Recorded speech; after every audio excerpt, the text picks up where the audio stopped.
kami siap berjuang menghadap. Assalamualaikum warahmatullahi wabarakatuh. Selamat pagi anak-anak semua, sehat semua ya, jangan lupa sarapan. Oke, kita akan memulai pelajaran. Sebelum kita mulai pelajaran, jangan lupa lebih baiknya kita berdoa menurut agama kita masing-masing. Berdoa dengan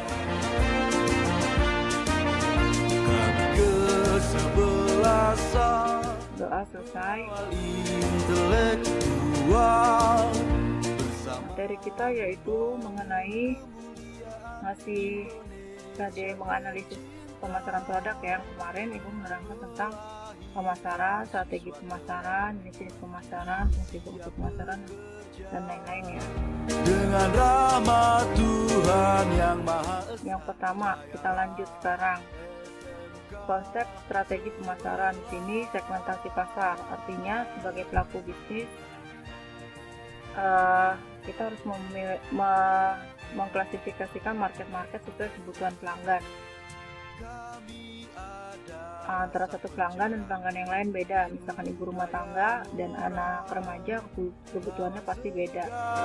Kebodohan dengan Lanjut positioning. Di sini perusahaan harus menempatkan dirinya di satu pasar dengan mengetahui secara keseluruhan pasar, mulai dari strategi bisnis dari kompetitor, kelebihan mereka apa, kelemahan apa. Nah, kalau kita sudah bisa membaca data-data dari kompetitor, melihat strategi mereka, dan kita dapat memasuki posisi market kita dengan tepat, yaitu artinya kita menguasai secara keseluruhan market pasar, melihat dari berbagai aspek ya, dari berbagai sisi seperti itu. Lanjut ke market strategi. Di sini artinya kita langsung market entry strategi, maksudnya di sini perusahaan atau produk langsung masuk ke satu pasar, ke satu segmen pasar. Artinya misalkan dengan membeli perusahaan lain atau masuk ke internal development, kerjasama dengan perusahaan lain. Misalkan melalui franchise seperti itu, salah satu strateginya. Lanjut ke marketing mix. Di sini memakai berbagai variabel, mencampurkan berbagai variabel marketing, yaitu melalui produk, price, place, promotion, sampai people, cycle, evidence. Misalkan contohnya produk, kelebihan apa yang bisa diberikan perusahaan kepada konsumennya yang menonjol, yang memberikan nilai plus bagi konsumen. Kalau price itu harganya kompetitor enggak, produk dan harga itu harus bersaing. Kemudian place ini tempat yang strategis. Kalau kita mendapatkan tempat yang sudah ramai, itu merupakan satu peluang yang besar untuk kita. Promosi bisa melalui sosial media, bisa melalui iklan di TV, iklan di radio, dan lain-lain ya. Partisipan ini melalui pelanggan-pelanggan tetap kita yang bersedia memberikan testimoni yang terbaik dari produk kita untuk memicu pembelian dari konsumen-konsumen yang baru.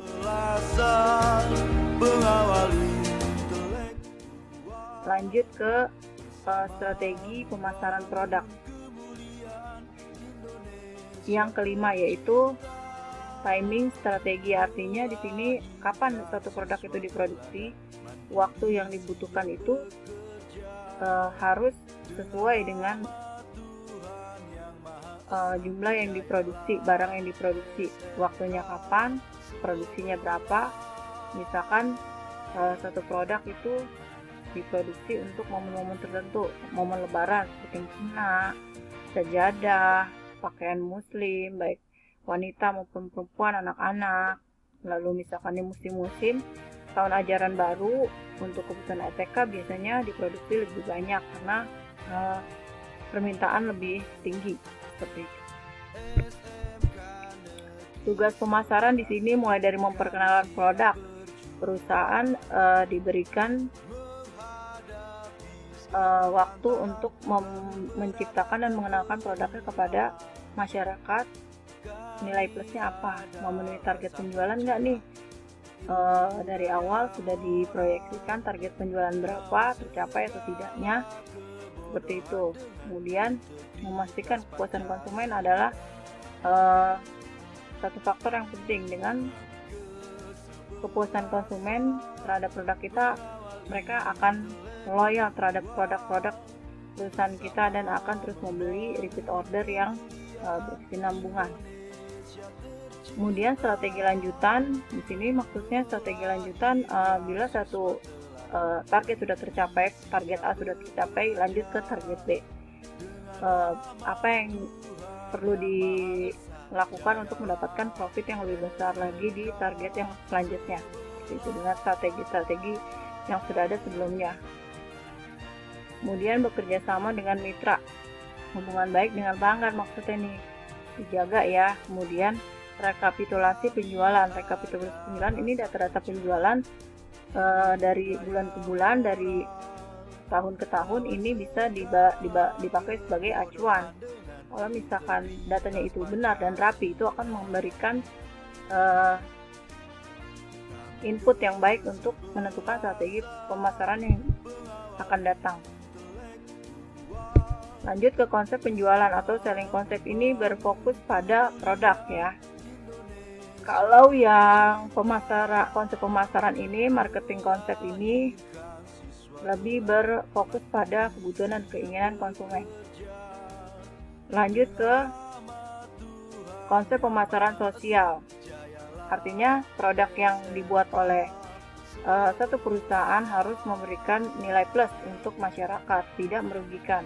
Misalkan memproduksi mobil yang irit bahan bakar tapi menyebabkan polusi yang tinggi. Nah, ini tidak boleh karena akan memberikan efek negatif pada konsumen.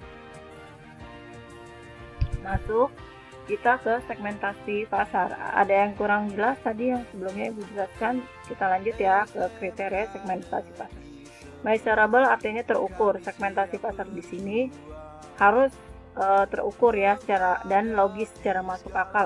Tingkat akurasinya itu tepat dan berdasarkan teori-teori ahli strategi.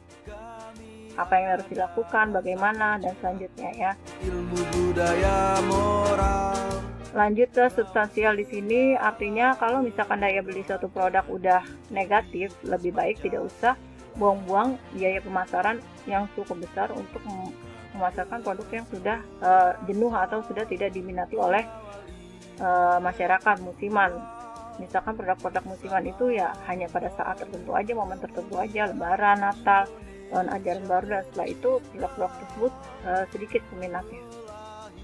Lanjut ke accessible. Maksudnya di sini penting mempertimbangkan bagaimana audiens dapat mengakses informasi tersebut dan mengenal kekuatan dan kemampuan dari marketing kita, perusahaan marketing kita, marketing dari perusahaan kita. Misalkan tadinya memakai strategi iklan outdoor, ada yang lebih baik seperti baliho atau papan reklame, nanti ada lagi strategi-strategi lain yang lebih baik. Lanjut ke differentiable, adalah segmen pasar yang ideal. Di sisi internal harus homogen, namun secara eksternal harus heterogen. Perbedaan segmen pasar ini harus didefinisikan dengan jelas sehingga campaign produk dan alat pemasaran tidak tumpang tindih ya. Kemudian actionable, dapat ditindaklanjuti.